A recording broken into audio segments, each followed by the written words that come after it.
அவர் சொல்லிட்டாரு, உள்ள ஏறிடுச்சு, அவ்வளவுதான் நமக்கு.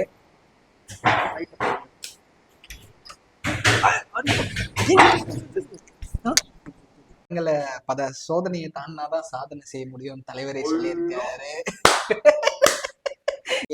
இரவு பொழுதுல விளையாண்டு இருக்கோம்.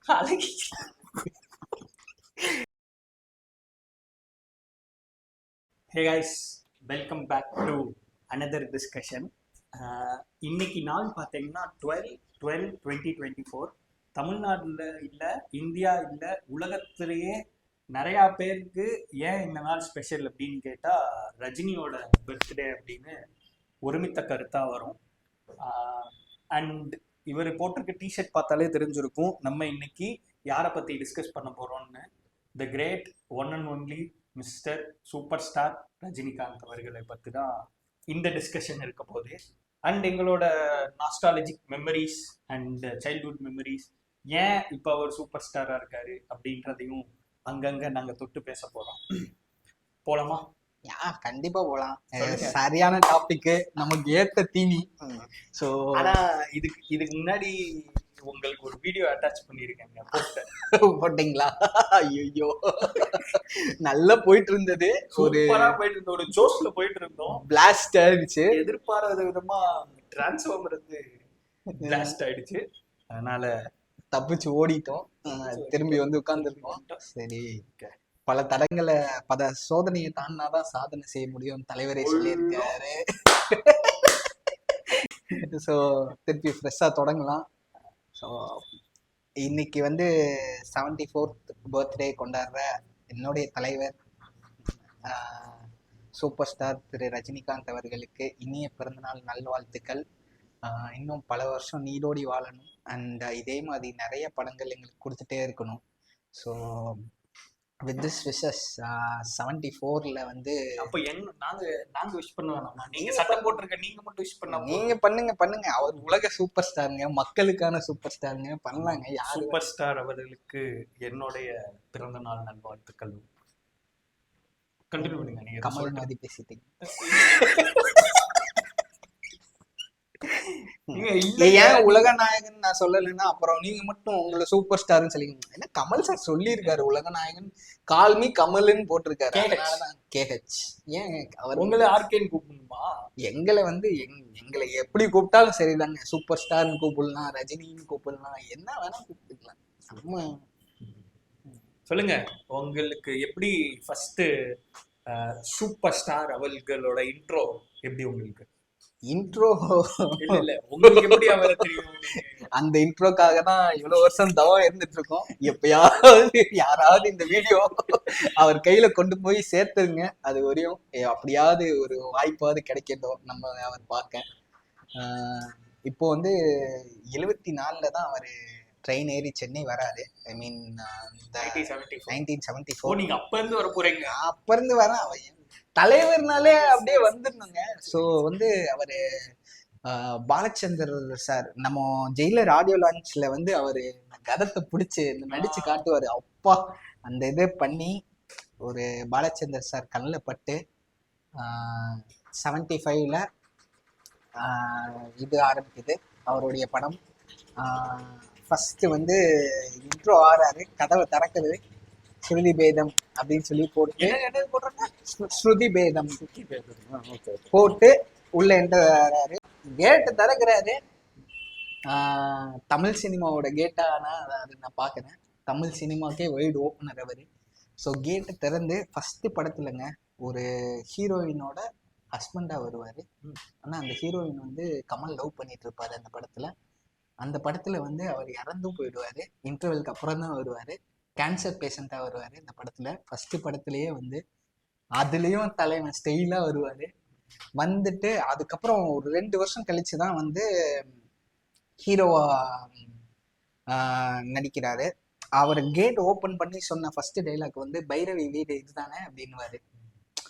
அந்த கட் பண்ணால் 2 வருஷம் கழிச்சு ஹீரோ பைரவின்ற படம் அதுலேருந்து ஆரம்பிக்குது. அண்ட் 75ல ஃபர்ஸ்ட் படம், 77ல ஹீரோ, 80ல நம்பர் 1 ஸ்டார் தமிழ் சினிமா. 80ல வந்து இண்டஸ்ட்ரி ஹிட் கொடுக்குறாரு.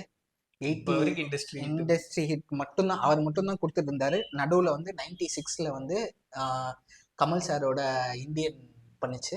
அதுக்கப்புறம் நடுவில் விக்ரம் பண்ணாங்கல்ல. இல்லை இண்டஸ்ட்ரி ஹிட் கிடையாது விக்ரமா. இது இப்போ வரைக்கும் இண்டஸ்ட்ரி ஹிட் வந்து 2018 2.0 மட்டும்தான் இண்டஸ்ட்ரி ஹிட். இப்போ இது நல்லா கனெக்ட் பண்ணாங்க இல்லைங்க. இல்லை இண்டஸ்ட்ரி வந்து ஓவரால் இல்லை, Jailer is not a industry hit. தமிழ்ல நல்லா ஓடிச்சு, பட் டோட்டலா பார்த்தோம்னா ஒரு படத்தோட இண்டஸ்ட்ரி ஹையஸ்ட் கிராசர் அப்படின்னா அது 2.0 மட்டும்தான். இன்னும் நம்ம தாண்டல. எவ்வளோ 2.0 கலெக்ட் 800 crores மேலே கலெக்ட் பண்ணிச்சு. ஸோ இப்போ இப்போ படிப்படியா அவர் வந்து தமிழ் சினிமாவை வந்து எங்கெல்லாம் கொண்டு போக முடியாதோ அங்கெல்லாம் கொண்டு போய் சேர்த்துருக்கிறாரு. இன்ஃபேக்ட் வந்து 2005 நினைக்கிறேன், for the first time Tamil cinema வந்து இந்திய சினிமா வரலாற்றுலேயே நம்பர் 1 கலெக்ஷன் வாங்கின படம். 2005ல் என்டையர் இந்தியாவில் அந்த வருஷத்துக்கான ஹையஸ்ட் கலெக்டட் மூவி வந்து சந்திரமுகி. ஓவர்டேக்கிங் ஆல் த கான்ஸ், எல்லா ஹீரோவையும் ஓவர்டேக் பண்ணி சந்திரமுகி. அது மட்டும் அவர் பண்ணல, அடுத்து 2007ல் திருப்பி கொடுக்குறாரு சிவாஜி, 2010ல் இந்திரன். ஸோ இந்த 3 படம் கண்டினியூஸா டக்குன்னு அடுத்தடுத்து வந்துட்டே இருக்கு ஹையஸ்ட் கிராசரா. உங்களுக்கு சூப்பர் ஸ்டாரை ஃபர்ஸ்ட் தியேட்டர்ல பார்த்த அனுபவம்? ஃபர்ஸ்ட் வந்து ஆக்சுவலி நான் சின்ன பையன், 5 வயசு இருக்கும்னு நினைக்கிறேன். நான் வீட்டில் இருந்தேன். எங்கள் தாத்தா வந்து என் ஃப்ரெண்டோட ப்ரொடியூஸ் பண்ண படம் ரிலீஸ் ஆயிருக்கு வா அப்படின்னு சொல்லிட்டு தரன்னு வலுக்கட்டாயமே இழுத்துட்டு போனாரு. அன்னைக்கு அவர் கூட்டு போகாமல் இருந்திருந்தாருன்னா லேட்டராக நான் ரஜினி சாரோட ஃபேன் ஆயிருப்பேன். அன்னைக்கு கூட்டு போனதுனால அன்னையிலேருந்தே நான் ரஜினி சாரோட ஃபேனு. ஸோ அது அருணாச்சலம் தான் அந்த படம். ராஜபாளையத்தில் சாந்தி தேட்டர்னு சொல்லிட்டு ஃபேமஸான தேட்டரு, அங்கே தான் நான் பார்த்தேன் ஃபர்ஸ்ட் டைம். ஒருத்தரை பார்க்குறேன், தேட்டரில் கொண்டாட்டம். எத்தனாவது நாள் என்ன எதுவுமே எனக்கு மைண்டில் இல்லை, பட் தேட்டரில் அப்படி கொண்டாடுறாங்க. அந்த ஃபர்ஸ்ட் சீன் வந்த உடனே அப்படி ஆர்த்தி எடுக்கிறாங்க, ஏதோ நம்மளே ஆர்த்தி எடுக்கிற மாதிரி இருக்கும். தலைவரை பார்த்த உடனே யார் இந்த மனுஷன் அப்படின்னு இருக்கும். டக்குன்னு அப்படி பொட்டு வச்சுட்டு இன்ட்ரோ பண்ணி அப்படி நம்மளை பார்த்து கும்பிடுவாரு. அவ்வளோதான், அங்கே விழுந்தவன் தான். இன்ன வரையும் நம்ம எந்திரிக்கவே இல்லை அவருடைய இதுல இருந்து. ஸோ அந்த படத்துல வந்து எல்லா அம்சமும் எனக்கு பிடிக்குங்க. அந்த படம் இப்போ கூட நான் யூடியூப்ல அடிக்கடி பார்ப்பேன். ஏன்னா காமெடி வைஸும் சூப்பரா பண்ணியிருப்பாரு. ஒரு ஹீரோயிக்கு இருக்கும், திடீர்னு டக்குன்னு பணக்காரன் ஆவாரு, டக்குன்னு அந்த படமே வந்து ஒரு சூப்பரான படம். நான் அதுக்கடுத்து தான் எங்க 2 பேரோட ஜேர்னி ஆரம்பிச்சது. ஏன்னா நாங்க 2 பேரும் சேர்ந்து பார்த்த படம் வந்து படையப்பா. ஸோ படையப்பா வந்து 99ல் வந்து சேர்ந்து பார்த்தோம். ஆனந்த் தேட்டரு, ஜெயானந்த் தேட்டரு சொல்லிட்டு. அது வந்து செமையான எக்ஸ்பீரியன்ஸுங்க. படையப்பா மாதிரி ஒரு ஹீரோவை ஜஸ்டிஃபிகேஷன் பண்ற படம். எனக்கு இன்னும் அந்த படத்தோட எனக்கு அந்த படத்துல ஒரு ஃப்ரேம் அப்படியே பசுமரத்தாணி மாதிரி நெஞ்சில பதிஞ்சிருக்குன்னா அது ஒரே ஃப்ரேம் தான். என்னன்னு கேட்டா, வீட்டுல ஊஞ்சல் எடுப்பாரு, ஊஞ்சல் எடுக்கிறது கூட எனக்கு ஓகே, ஊஞ்சல் எடுத்தாங்க எல்லா ஆரவாரம் எல்லாம் ஓகே. எங்க ஊர்ல ஆனந்த் தேட்டர்ல சுத்தி லைட் போடுவாங்க. அப்பா இன்னும் அந்த லைட்டு இப்போ பார்த்தா அது நார்மல் லைட்டு தான். இப்பெல்லாம் எவ்வளவோ டெக்னாலஜி வந்துருச்சு, என்னென்னமோ பண்றாங்க, பட் ஸ்டில் அது சிம்பிளா ஒரு லைட் இருக்கும். அந்த மாசான மூமெண்ட்ஸ்க்கு மட்டும் தியேட்டரை சுத்தி அந்த சீரியல் லைட் மாதிரி போடுவாங்க. ஐயோ சூப்பரா இருக்கும். அதுவும் முன்னாடி எல்லாம் தியேட்டர் ஓபன் பண்றதுக்கு ஸ்கிரீன் ஓபன் பண்ணும்போது பாட்டு போட்டு, இப்ப நிறைய பேருக்கு கன்ஃபார்ம் அந்த 2K கிட்ஸ்க்குலாம் அதை பார்த்துருக்க சான்ஸே கிடையாது. முந்தையெல்லாம் பாத்தீங்கன்னா தியேட்டர்ல ஒரு ஸ்கிரீன் இருக்குங்க, ஸ்கிரீன் முன்னாடி ஒரு ஸ்கிரீன் மூடி இருக்கும். நீங்க எவ்ரி ஷோக்கு போகணும் உடனே ஏதாவது ஒரு பாட்டு போட்டு அந்த ஸ்கிரீனை ஓபன் பண்ணுவாங்க. ஸோ அப்பத்துல இருந்தே ஒரு பில்டப் ஸ்டார்ட் ஆகிடும். இப்போ எப்படி மேஷப் போடுறாங்களோ எல்லா தேட்டர்லயும், அது மாதிரி எங்களோட மேஷப் அந்த ஸ்கிரீன் தூக்கிடுமா. இதுக்கு முன்னாடி தேனியில ஒரு தேட்டர் இருக்கும், நேஷனல் அப்படின்னு ஒரு தேட்டரு. அங்க வந்து டிஃபால்ட்டா அந்த ஸ்கிரீனை ஓபன் பண்ணும்போது ஒரு அஜித் சாங் ஒன்று போட்டு தான் ஸ்டார்ட் பண்ணுவாங்க. இப்போ வரைக்கும், இப்போ அந்த தேட்டர் இல்லை, ஆனா இப்போ வரைக்கும் அது ரொம்ப ஃபேமஸ். ஸ்கிரீனை ஓபன் பண்றதுக்காண்டியே நிறைய பேர் வேமா போவாங்க. இப்ப எப்படி நம்ம பிவிஆர்லாம் 15 நிமிஷம் கழிச்சு போறோம், அதே மாதிரிலாம் கிடையாது, ஒரு 5 நிமிஷம் ஆர்லியாவே போயிடும். ஆமா ஆமா ஆமா. ஸோ முந்தி அந்த 99 படையப்பால வந்து ஒரு 5 நிமிஷத்துக்கு ஒரு வாட்டி, 10 நிமிஷம் சாரி 10 நிமிஷத்துக்கு ஒரு வாட்டி ஒரு மாஸ் சீன் இருந்துட்டே இருக்குங்க. அந்த படத்துல நீங்க வில்லன் வந்து அந்நியத்தாள் கிடையாது, எல்லாமே சொந்தக்காரங்களுக்குள்ளேயே படம் ஓடுமா, சரி சூப்பரா இருக்குங்க படம். அந்த மாதிரி ஒரு சப்ஜெக்ட், அந்த கதை இலாக்கா குழு யார் யாரு என்னன்னு எனக்கு தெரியாதுங்க, ஆனா கதை இலாக்கா அப்படின்னு வரணும். ஆனா சரியான படங்க அது. அந்த மாதிரி ஒரு கமர்ஷியல் படம் வந்து இன்னும் இப்போ இருக்கிற ஹீரோக்கு வந்து அமையவே அமையாது. ஸோ அதுக்கு அடுத்து வந்து அவ்வளோதான், அவர் வந்து கேப் எடுக்க ஆரம்பிச்சிட்டாரு நிறையா. ஸோ 2002 வந்து நாங்கள் 2 பேரும் ஒரு அழகிய இரவு பொழுதுல விளையாண்டுட்டு இருக்கோம். வீட்டில் விளையாண்டுட்டு இருக்கோம். எங்கள் வீட்டில் இருந்து 150 மீட்டர் தான் தேட்டரு.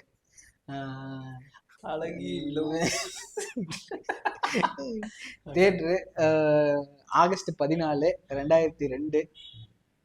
பக்கத்துல பாத்தீங்கன்னா வெடி சவுண்டு சும்மா தீபாவளி மாதிரி கொண்டாடுறாங்க அந்த தேட்டர்ல. அதுக்கப்புறம் இவர் ஒரு காரியம் பண்ணிட்டாரு. அதுக்கு வந்து நான் இன்னைக்கும் ஒரு ஒரு கோவத்தோட வெஞ்சன்ஸோட தான் இருக்கேன் இவர் மேல. என்னன்னா தனியா விட்டு இது மட்டும் போய் ஃபர்ஸ்ட் டே, ஐ மீன் முன்னாடிலாம் நைட்டே போட்டுருவாங்க. 2002ல வந்து ஆகஸ்ட் 15 தான் பாபா படம் ரிலீஸ். ஆனா 14th நைட்டு ஷோ ஓடும். இவர் 14th நைட்டே போய் என்னை விட்டு 14th நைட்டு இல்லைங்க, 15th நைட்டு தான் போனேன். சாரி, அந்த ஃபர்ஸ்ட் டே அந்த ஷோ வந்து தனியா விட்டு போயிட்டாருங்க. இப்போ நான் வீட்டுக்கு போயிட்டேன். அடுத்த நாள் வந்து பாபா செம்மையா இருக்காமே, போய் பார்க்கலாம் இந்த வீக்கெண்டு அப்படின்னு இவரு வந்து பார்த்துட்டேன் அப்படின்றாரு. எனக்கு வீட்டுல போய் அது செம்ம மெமரிங்க. நான் வந்து சும்மா ஏதோ பண்ணிருக்கும் போது எங்க வீட்டுல யார் படத்துக்கும் அனுப்ப மாட்டாங்க. ஒண்ணு தலைவர் படம்னா மட்டும் கன்சிடர் பண்ணுவாங்க அனுப்புறதுக்கு. அப்போ வந்து தலைவர் படம் பாப்பா. நானும் கேட்க மாட்டேன் பெருசா, எப்படியும் அனுப்ப போறது இல்லை அப்படின்னு தெரிஞ்சு கேட்காம விட்டோன்னே எங்க அப்பாவோட ஃப்ரெண்ட்ஸ் அன்னைக்கு நைட் வந்திருந்தாங்க.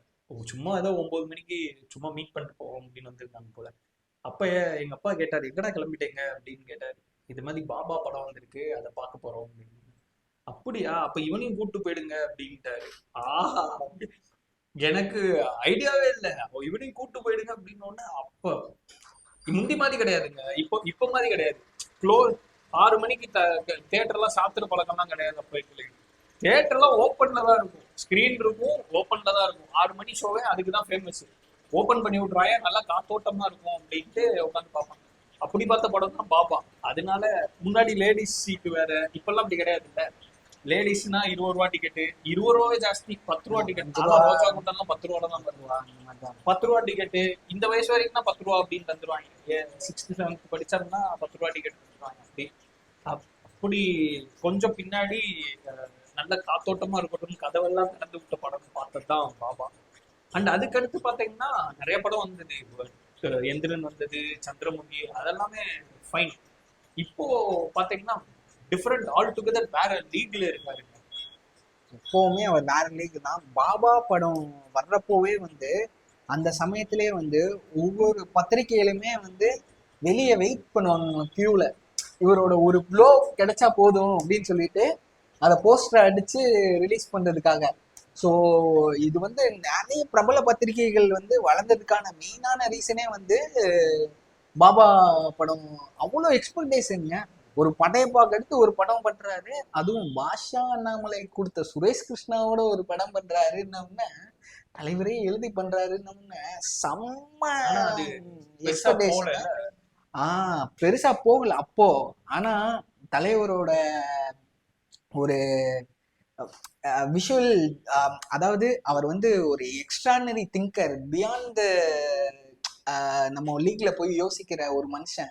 என்னன்னா அப்போ நல்லா போகல, அப்போ ஃப்ளாப்பு. அதுக்கு அப்போவே ஒரு இது பண்ணியிருப்பாரு. ஃபார் த ஃபர்ஸ்ட் டைம் வந்து டிஸ்ட்ரிபியூட்டர்ஸ்லாம் கூப்பிட்டு காசு கொடுத்து, அதுக்கடுத்து ப்ரொடக்ஷனும் பண்ணல. ஃபார் த ஃபர்ஸ்ட் டைம் டிஸ்ட்ரிபியூட்டரே கூப்பிட்டு காசு கொடுக்கறது வந்து இதுதான் ஃபார் த ஃபர்ஸ்ட் டைம். அது ஒரு விஷயம். ஒரு 20 வருஷம் கழிச்சு அந்த படத்தை திருப்பி ரீரிலீஸ் பண்ணி ஹிட் ஆக்கி காட்டியிருக்காரு அந்த மனுஷன் வந்து. ஹீஸ் அண்ட் இன்னொரு இது, நம்ம கிரிக்கெட்டுன்னு எடுத்தோம்னா டெண்டுல்கருக்கு எப்படி, ஐ மீன் இந்தியாவுக்கு எப்படி டெண்டுல்கரோ அதே மாதிரி கிரிக்கெட் அப்படின்னாலே டான் பிராட்மேன் தான் சொல்லுவாங்க. ஏன்னா 99 ஆவரேஜ் வச்சிருந்தாரு இந்த மாதிரி. ஏன் அவரை இழுக்கிறேன்னா, தலைவர் வந்து அந்த மாதிரி 95% ஆவரேஜ் வச்சிருக்காரு ஹிட் ரேட்டு. உலகத்துல வேற எந்த கலைஞருக்குமே இது கிடையவே கிடையாது. 95% ஒரு மனுஷன் வந்து ஒரு ஒரு ஒரு ப்ரொடியூசர் கூட அவரால் வந்து ஃப்ளாப் பண்ணது கிடையாது. அப்படியே ஃப்ளாப் ஆயிருந்தாலும் அடுத்த படம் பண்ணி அடிச்சு தூக்கி ஹிட்டு கொடுத்துட்டு தான் போவார். ஸோ அந்த மாதிரியான ஒரு தங்கமான குணம் வந்து யாருக்குமே இல்லை. இன்ஃபேக்ட் வந்து நான் ரொம்ப ஆசைப்பட்டு பார்க்கணும்னு நினைச்ச படம் வந்து அண்ணாமலை அண்ட் தளபதி. அண்ணாமலை போன வருஷம் பார்த்தோம், அண்ட் தளபதி இப்போதான் போயிட்டு வரேன் நான். ஸோ வந்து அந்த மாதிரி செலிப்ரேஷனை விட ஒரு அந்த சந்தோஷம் ஃப்ரேம்ஸு, மணிரத்னம் டைரக்ஷன்ல தலைவரும் மம்முட்டியும் சேர்ந்து நடிக்கிற ஒவ்வொரு சீனுமே சூப்பரா இருக்குங்க. அவர் அந்த இளமையா வேற அந்த இருப்பார்ல அந்த படத்துல, ஒரு ஜோஸோட சரியா இருந்ததுங்க அந்த படம். பாருங்க, தளபதி ஒரு படம் தாங்க எத்தனை பேர் வாழ்க்கையை மாத்துச்சுன்னா, விஜய் சாரோட அடைமொழி வந்து அந்த படத்துல இருந்து தான் தளபதின்னு தான் போட்டிருந்தாங்க. எங்கால வச்சிருந்தாருங்க மொதல் யாரு? இளைய தளபதி. அதான் சொல்றேன். சரவணன் சரவணன் வந்து எங்க ஃபேன் கிளப், அதனாலதான் ரஜினி சாரோட ஃபேன் கிளப், அதனால வச்சிருந்தாரு. அப்புறம் விஜய் சாரு அந்த படத்தினாலதான் வந்து சரவணனுங்கிற ஒருத்தரோட பேர் வந்து சூர்யாவா மாறுது.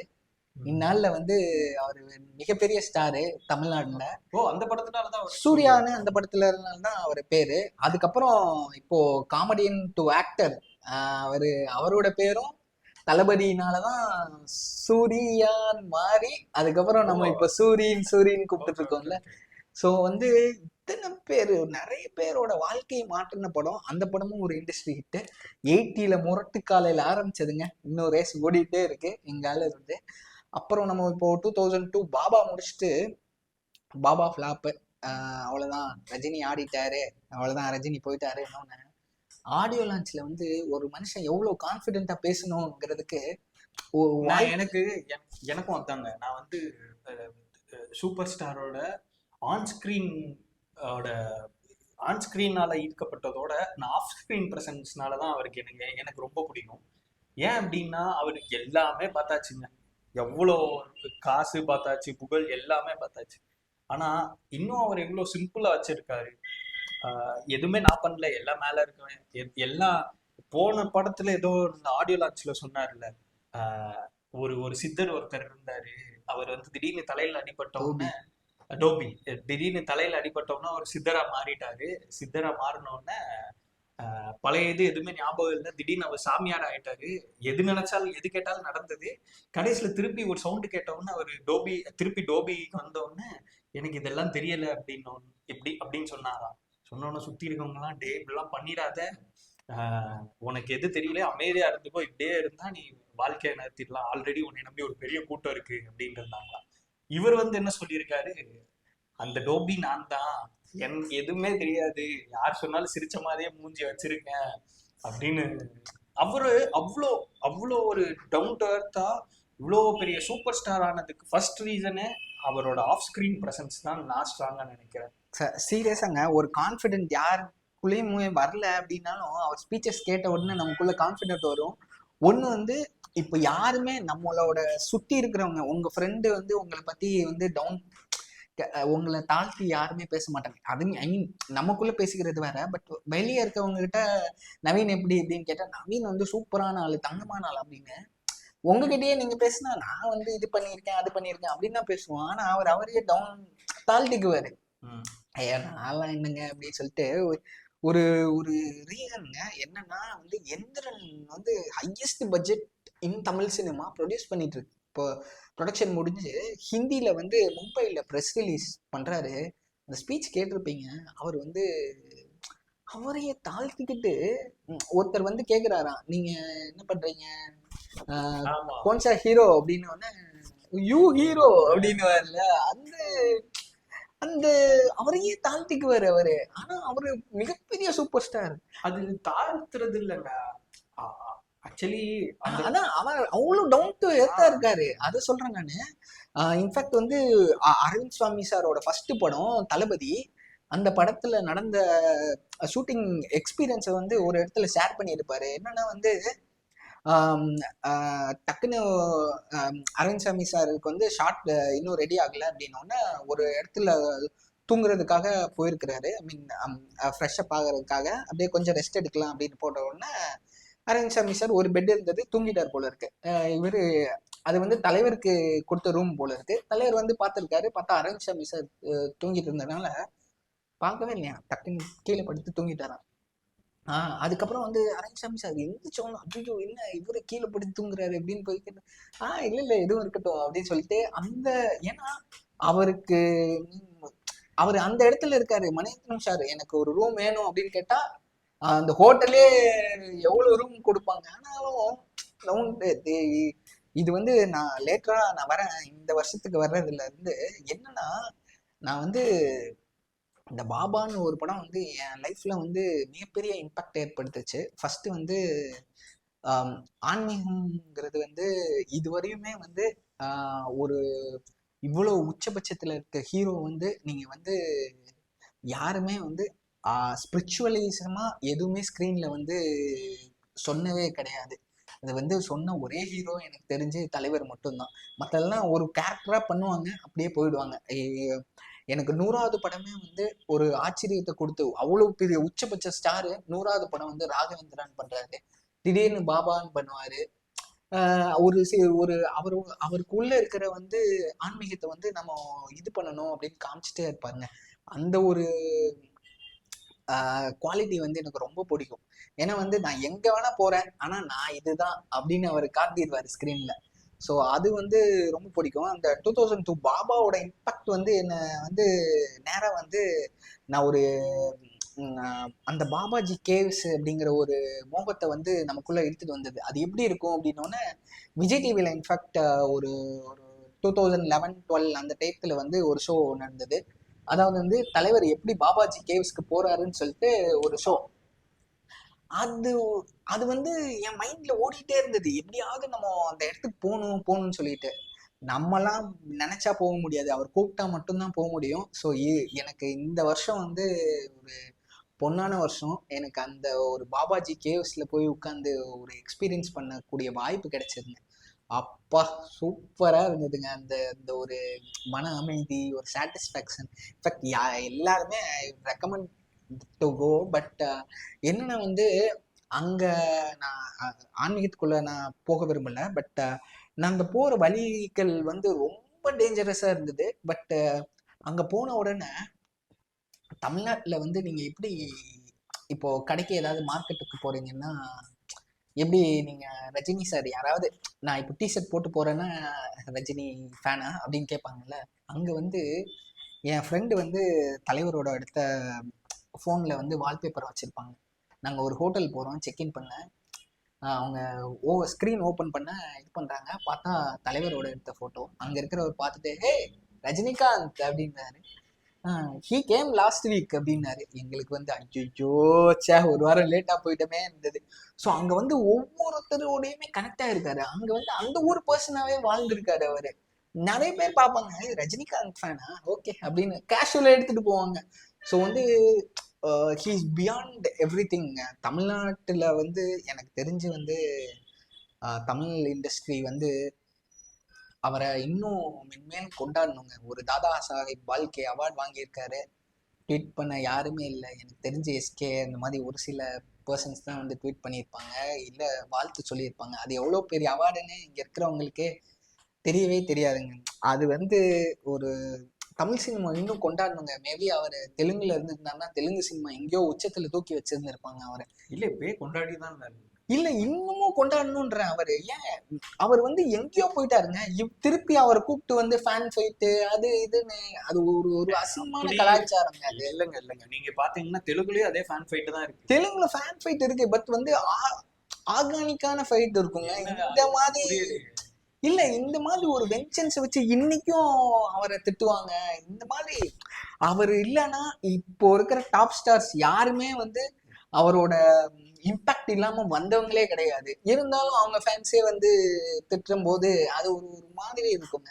அது வந்து இருக்கக்கூடாது. நான் முற்றிலும் அந்த ஃபேன் ஃபைட்டு இதெல்லாமே இருக்கலாம இவர் வந்து ஒரு இன்னமும் அந்த ஒரு இந்த வருஷத்தோட 50வது வருஷத்துல என்ட்ரி ஆகுறாரு. 50 வருஷமா ஒருத்தர் சூப்பர் ஸ்டாரா இருக்கிறாரு, ஒருத்தர் ஆக்டரா இருக்கிறாரு, ஒரு ஹையஸ்ட் கிராஸ் மூவி கொடுக்குறாரு. இன்னொன்னா எவ்வளவு நம்ம தூக்கி வச்சு கொண்டாடணும்.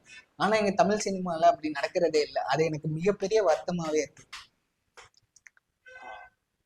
எனக்கு அதுல பெருசா உடன்பாடு இல்லை. ஏன்னா ஃபேன் ஃபைட்டர்லாம் அவங்க பெருசா பார்த்துப்பாங்களான்றது டவுட் தான். இது நம்ம சைடுக்கு நம்ம பாக்குறோம், அவங்களுக்கு நமக்கெல்லாம் தான் அது அந்த ஃபேன் ஃபைட் அந்த மாதிரி இருக்கு. இல்லைங்க, அட்லீஸ்ட் அவர் வயசுக்காவது மரியாதை தரணுங்க. நம்ம வந்து ஆம், ஒரு ஒரு உச்சத்துல இருக்க நடிகருங்க தமிழ்நாடோட. இப்போ நீங்க இப்போ அவரால் வந்து எல்லா ஸ்டேட்லயுமே கான்வர்சேஷன் பண்ணோம். எல்லா ஸ்டேட் சிஎம் நான் ரஜினிகாந்த் பேசுறேன்னு கால் பண்ணா எடுக்காதவங்க யாராவது இருக்க முடியுமா? என் பிஎம் வரையுமே எடுப்பாரு. அந்த மாதிரி ஒரு இன்ஃப்ளூயன்ஸ்டான பர்சன் அவரை போய் ஒரு தாக்கி ட்வீட் போடுறாங்க. இந்த மாதிரி எல்லாம் பார்க்கவே ஒரு மாதிரி இருக்கும். சரி விடுங்க, அதை விடுங்க.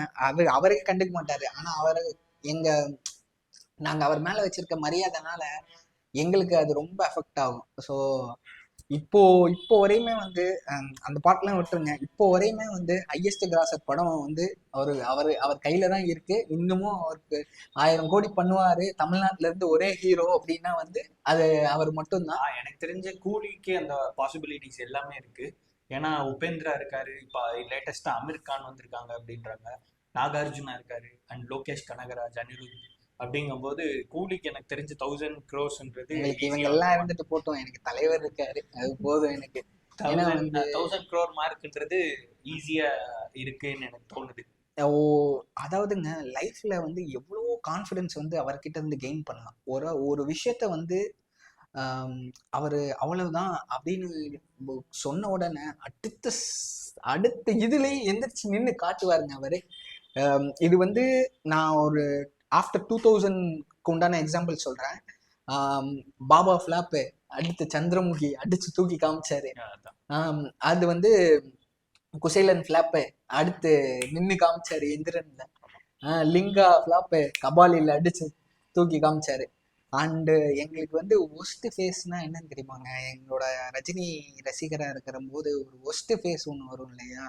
அது வந்து இந்த 2001ல இருந்து இந்த 2023 அந்த காலகட்டம் தான். ஏன்னா வந்து 23 2001ல இருந்து 2023. ஆமா, 2021ல இருந்து, சாரி 21ல இருந்து 23. 21ல இருந்து 23. ஏன்னா வந்து அந்த அந்த ஃபேஸ் வந்து ஒரு ஃபேன்னால வந்து கடக்கவே முடியாதுங்க. அந்த ஃபேஸ்ல வந்து நாங்கள் இவ்வளோ வந்து ஸ்ட்ரகிள் ஃபேஸ் பண்ணியிருக்கோம். என்னன்னா சார், அவர் இப்போ தலைவர் கூட அவர் ஸ்ட்ரகிள் ஃபேஸ் பண்ணியிருப்பாருன்னு தெரியாது. அடுத்த படத்துக்கு கமிட் ஆகிட்டு போயிட்டே இருந்திருப்பாரு. ஆனால் எங்களுக்குள்ள அவ்வளோ வேதனை இருக்கும். ஏன்னா அவர் தர்பார் அண்ணாத்த அப்படின்னு கொடுத்து மிகப்பெரிய அடி. அவ்வளோதான், ரஜினிகாந்த் வந்து போயிட்டாரு அப்படின்னோடனே அப்போதான் வந்து he told his announcement to politics வேற வரேன்னு சொல்லிட்டு ஒருத்தர் வரலன்றாரு.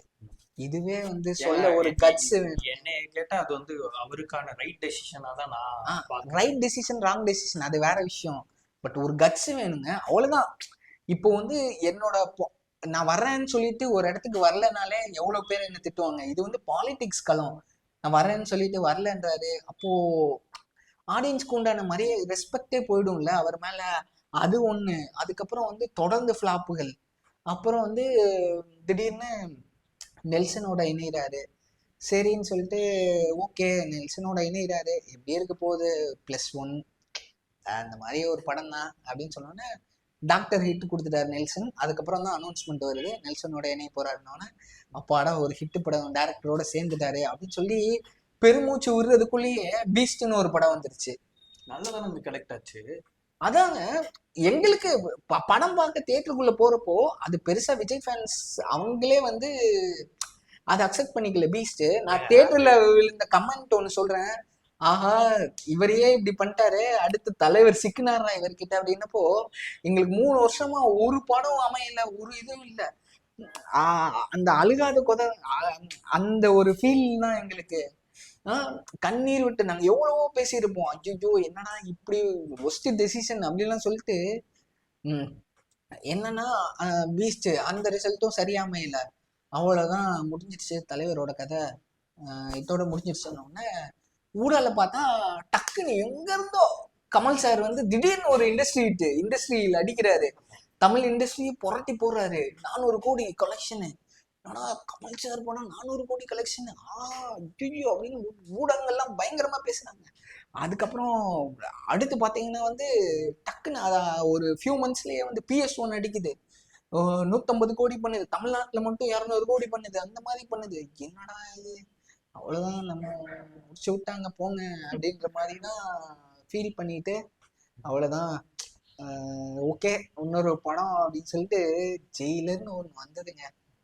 அது வர்றது அப்படி பார்த்து நாங்க பெருமூச்சு விட்டு அப்பாடா இது போதும் தலைவா, இதுதான் தலைவா நமக்கு வேணும்னு சொல்லி ரொம்ப கொண்டாடணுங்க. ஜெயிலர் வந்து இதுவரையும் என் வாழ்க்கையிலேயே நான் வந்து பயங்கரமான கொண்டாட்டம் அந்த ஜெயிலர். சூப்பரா இருந்தது. இல்லைங்க மத்தவங்களுக்கு இப்ப எல்லாருக்குமே ஜெயிலர் நல்லா இருந்தது. ஆனா எங்களுக்கு வந்து ஒரு படையல் மாதிரிங்க அது. எங்களுக்கெல்லாம் பக்கா சூப்பரா ஒரு ஃபுல் மீல் சாப்பிட்ட திருப்தி. உங்களுக்கு ஃபுல் மீல்ஸ், எங்களுக்கு வந்து படையல் இது சரியான ஒரு தீனி எங்களுக்கு. அப்பாடா பாருங்க இவ்வளவு தாண்டியும் நான் இருக்கேன் கவலைப்படாதீங்க அப்படின்னு எந்திரிச்சு வருவாரு. அதுதான் தலைவர் பொறுத்தவரையும். அண்ட் இன்ஃபேக்ட் வந்து என்னோட லைஃப்ல வந்து ஒரு ஒரு டவுன் ஃபேஸ் ஒரு ஒரு ஒரு காலகட்டத்தில் இருந்தது. ஸோ மோஸ்ட்லி எல்லாரோட லைஃப்லையும் இருக்கும். But he's healer for me. Healer, doctor என்ன வேணா சொல்லிக்கலாம். அவரோட ஸ்பீச் இல்லாட்டி நான் வந்து இவ்வளோ இங்கே உட்காந்துருப்பேனா இல்லை எங்கே இருப்பேன் எதுவுமே தெரியாது எனக்கு. அவரோட ஸ்பீச் தான் என்னை வந்து இதுவரையும் கீப்ஸ் மீ அலைவ். ஏன்னா அவ்வளோ பெரிய ஒரு ஆளுமை அவர். அதாங்க சொன்ன மாதிரி தான். அவர் வந்து ஆன் ஸ்கிரீன் ப்ரெசன்ஸோட என்னையும் மேஜரா இழுத்ததுன்னா ஆஃப் ஸ்கிரீன் ப்ரெசன்ஸ் தான். நான் ஒரு இன்னுமே நான் ஆடியோ லான்ச்சுக்கு டிக்கெட் இருந்தால் உடனே போயிடுவேன். செகண்ட் தான் எனக்கு படம். ஏன்னா ஆடியோ லான்ச் அவரோட ஸ்பீச்சே சூப்பராக இருக்குங்க. வேற ஏதாவது நடிகர்னாலும் ஏதாவது ஒரு டாட் இல்லை கம்மா வச்சு பேசுறாங்கனாலும் தலைவர்லாம் ஆன் பாயிண்ட் இவ்வளோதான் இதுதான் அப்படின்னு இருக்கும். அந்த ஸ்பீச்சுக்கு நான் ரொம்ப நம்ம எவ்வளோ ஆடியோ லான்ச் போயிருக்கோம். இன்ஃபேக்ட் வந்து இவரோட மறக்க முடியாத ஒரு ஆடியோ லான்ச் வந்து தர்பாரு. தர்பாரு அது வந்து தலைவர் ஸ்பீச்சை விட அடுத்த நாள் இவருக்கு ஒரு முக்கியமான ஒரு லைஃப் ஈவெண்ட் இருந்தது. பரவாயில்ல இருந்தாலும் நான் தலைவர் ஸ்பீச் கேட்பேன் அப்படின்னு. ஐயா நான் ஃபேனு, நான் போய் கேட்பேன் அப்படின்னு உடனே இவரு ஐயோ அதெல்லாம் முடியாது என்னையும் கூட்டு போய் ஆகணும்னு சொல்லிட்டு தர்பார் ஆடியோ லான்ச் போயிருந்தோம். அந்த தர்பார் ஆடியோ லான்ச்லயே வந்து அது ஒன் ஆஃப் த மறக்க முடியாத ஆடியோ லான்ச். தர்பாரும் சரி காலாவும் சரி நம்ம போன எல்லா ஆடியோ லான்ச்சுமே தர்பார் காலா அப்புறம் இதுவரையுமே லால் சலாம் ஓகே அப்புறம் இதுவும் ரீசெண்டா வேட்டையும் நிறையுமே இது பெஸ்ட். நீங்க ஜெயிலர் வரலான்னு நினைக்கிறேன். ஐ திங்க் நீங்க ஜெயிலர் மட்டும் மிஸ் பண்ணிட்டீங்க. ஜெயிலரும் one of the best audio லான்ச்சுங்க. அதுக்கப்புறம் தர்பார் ஆடியோ லான்ச்லாம் வந்து அது வந்து ஒரு ஹோல்சம். அதுவும் டிசம்பர்ல நடந்தது. நம்ம வந்து சூப்பர் ஸ்டார் பாட்டு பாடணும். அதுக்கப்புறம் அவரோட அந்த கதை அதே கார் எடுத்துட்டு ஏவிஎம் ரோட்ல போலாம் வந்து he is always ஒரு ஒரு மிராக்கிளான பர்சன். ஒரு என் லைஃப்ல வந்து ஒரு அண்ணாந்து பார்க்கக்கூடிய ஒரு பர்சன்னா அவரு. நிறைய பேர் அவரு ஜஸ்ட் நான் ஒரு ஃபேன் நினைச்சிட்டு என்ன கலாய்க்கிறதுக்காக அவர் பேரை யூஸ் பண்ணுவாங்க, அதெல்லாம் பண்ணுவாங்க. ஆனா எதுக்குமே அசர மாட்டேன் நான் அவரை அப்படி பாக்குறேன் அப்படின்றது வந்து எனக்குள்ள இருக்கிற ஒரு அவர் கிரியேட் பண்ண ஒரு இம்பேக்ட் அது. ஸோ வந்து இன்னைக்குமே வந்து அவர் இன்னும் எவ்வளோ படம் நடிக்கிறாரு என்ன பண்றாரு எதுவுமே எனக்கு பிரச்சனை இல்லை. He is there for Tamil cinema அப்படிங்கிற ஒரு கான்ஃபிடென்ட்டோட நான் என்னை சினிமாவில் ஈர்த்து சினிமாக்குள்ளே கொண்டு வர வச்சது அவர் தான். அண்ட் இன்ஃபேக்ட் நான் பண்ண ஃபஸ்ட்டு படத்துலேயே வந்து அவரோட எடிட் பண்ண ஃபஸ்ட்டு படத்தில் அவரோட டீசரில் ஃபஸ்ட்டு இதுவே வந்து அவரோட இதுதான் வர்றது வந்து இதெல்லாம் கடவுள் கொடுத்த வரம் தான் எனக்கு. திடீர்னு அமைஞ்சது இதெல்லாமே. அதுக்கப்புறம் வந்து அந்த படம் வந்து வார்னர் ப்ரோஸ் தான் டிஸ்ட்ரிபியூட் பண்ணாங்க. அந்த படத்தில் நான் போட்டுட்டு பெரிய ஸ்க்ரீனில் வந்து ஆடியோ லான்ச்சில் அந்த டீசர் பப்ளிஷ் பண்ணுறப்போ வார்னர் ப்ரோஸில் உள்ள அந்த இவங்க வந்து அந்த ப்ரொடக்ஷன் டீம்லேருந்து அந்த வார்னர் ப்ரோஸ் ஹவுஸ்லேருந்து வந்து பார்த்துட்டு இருந்தாங்க. பார்த்துட்டு ரஜினிகாந்த் திடீர்னு தலைவர் திரையில தோணுன்னு அவங்களுக்கே ஒரு ஒரு ஒரு ஏய் அவரு நம்மால அப்படின்ற மாதிரி அவங்க ஃபேஸ்ல ஒரு ரியாக்ஷன் இருந்தது. அது ரொம்ப இன்னும் என்னை விட்டு நான் வந்து தமிழ் சினிமாவுக்கு ஏதாவது பண்ணணும்னு ஆசைப்பட்டேன். என்னுடைய ஃபர்ஸ்ட் படமும் லாஸ்ட் படமும் அதுவாக தான் அமைஞ்சது. ஸோ நான் ஒரு இம்பேக்ட் என்னை கிரியேட் பண்ண இம்பேக்டை வந்து நான் வந்து அவருக்கு செலுத்திட்டேன். ஸோ இதுதான் என்னுடைய வந்து தலைவரோட ஜேர்னி, ரஜினிசமோட பீக்கு. அண்ட் இந்த ரஜினி அப்படிங்கிற ஒரு ஃபேக்டர், தலைவருங்கிற ஒரு ஃபேக்டர்னால என் லைஃப்ல நிறைய பேர் நல்லவங்க கிடைச்சிருக்காங்க, நல்ல ஃப்ரெண்ட்ஸ் கிடைச்சிருக்காங்க. நிறைய பேர் இன்ஃபேக்ட் இன் சினிமா இண்டஸ்ட்ரி ஆகட்டும், எல்லாருமே வந்து it's because of this man. இதில் வந்து சூப்பர் சுப்பர் நான் சொல்ற அந்த எழுதின ஒரு வார்த்தை தான் தலைவர் நிரந்தரம். என்றைக்குமே அவர் வந்து ஒரே ஒரு சூப்பர் ஸ்டார், அது எங்களுக்கு தலைவர் தான். அண்ட் இந்த வீடியோ வந்து இன்கேஸ் வந்து தலைவர் பார்த்தாருன்னா இங்கே 2 பேரையும் தயவு செஞ்சு அவர் வீட்டுக்கு ஒரு இன்வைட் மட்டும் அந்த கோயிலுக்கு போய் அவர் பார்த்துட்டு வந்துட்டோன்னா எங்களோட சர்க்கிள் வந்து முழுமையாயிடும். அண்ட் என்னை பொறுத்த வரைக்கும் அவரோட ஒரு இம்பாக்ட் என்னன்னா, ஃபர்ஸ்ட் உங்களை நீங்க ஒழுங்கா பார்த்துக்கோங்க, அதுக்கடுத்து எங்களை பார்த்துக்கோங்க அப்படிங்கிறாரு. அப்போ தெரிஞ்சதுதான் எதையுமே டிஸ்ட்ராக்ஷன் இல்லை, இதெல்லாம் ரெண்டாவது. இதெல்லாம் எனக்கு தெரிஞ்சது என்னன்னா, படம் எல்லாமே என்டர்டெயின்மெண்ட் ஒரு கோஷன், இது வந்து வேற கோஷன். ஸோ என்டர்டெயின்மெண்ட்டை பார்ப்போம், மற்ற வேலையா பார்ப்போம். எதுக்காக நீங்க படம் நடிக்கிறீங்கன்னா டக்குன்னு அவர் சொல்லுவாரு காசுக்காக அப்படின்னு வருவாரு. அதான் டக்குன்னு சொல்லிடுவாரு. வேற யார்கிட்ட போய் கேட்டா இல்ல என்னோட பேஷன், என்னோட இது அப்படின்னு, காசுக்காக, காசு கொடுக்காம நடிக்கிறேன் அப்படின்னு. அதனால அவர் சொல்ற மாதிரி தான் சில இடத்துல ஒரு குட்டி கதையும் அவர் சொல்லியிருந்தாரு, அதையும் மென்ஷன் பண்ணோம். ஒரு தவளையோ ஏதோ மலை ஏற போறது 5 தவளையில 1 மட்டும் ஏறிடுமா, ஏன்னா அது காது கேட்காத தவளை அப்படின்னாரு. அதான் அதே மாதிரிதான், எதையுமே டிஸ்ட்ராக்ஷன் எல்லாம் எடுத்துக்காம காதை மட்டும் மூடிட்டு நம்ம உண்டு வேலை உண்டு நேர் பாதையில போயிட்டே இருக்கணும். அண்ட் முடியும் போதும் சொல்லிடுறோம், தோத்தாலும் சக்குன்னு நம்ம எந்திரிக்கணும். நான் குதிரை யானை குதிரை அப்படின்னு போயிட்டே இருக்கணும். அண்ட் திருப்பியும் இந்த வீடியோ முடிக்கும் போதும் சொல்லிக்கிறோம், ஹாப்பி பர்த்டே தலைவா, long live. Thank you. See you soon in another video. Until then, tata, see you, bye bye. Celebration போயிட்டு